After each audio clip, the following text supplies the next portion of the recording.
মাধ্যমিক পরীক্ষা চলাকালীন এক ছাত্রী অসুস্থ হয়ে জামালপুর হাসপাতালে চিকিৎসাধীন।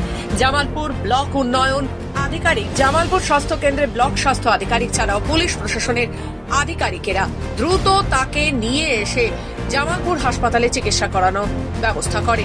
জামালপুর ব্লক উন্নয়ন আধিকারিকের পক্ষ থেকে জানানো হয়েছে, দিন কয়েক ধরে শারীরিক অসুস্থতায় ভুগছিল এই ছাত্রী।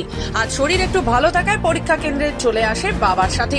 পূর্ব বর্ধমান জেলার জামালপুর থানার অন্তর্গত সেলিমাবাদ উচ্চ বিদ্যালয়ে পরীক্ষা শুরু হওয়ার সাথে সাথেই অসুস্থ হয়ে পড়ে সে।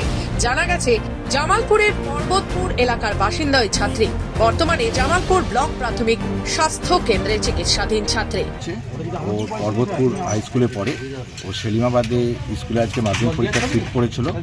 পরীক্ষায় বসার আগেও হঠাৎ করে একটু অসুস্থ বোধ করে এবং অসুস্থ বোধ করার পর ও সেন্সলেস হয়ে যায়। সেন্সলেস হওয়ার পরে আমরা ওখান থেকে আমার যে মেডিকেল টিম ছিল, মেডিকেল টিমে সদস্য যারা ছিলেন, মেডিকেল যারা ছিলেন তারা এখানে নিয়ে এসছেন। এসে এখানে ট্রিটমেন্টের আন্ডারে আছে, বিএমএস সাহেব আছেন। তবে আগের থেকে একটু রিকভারি করেছে, এখন একটু রেসপন্স করছে। পূর্ব বর্ধমান থেকে সুমন বিশ্বাসের রিপোর্ট, খবর বাংলা।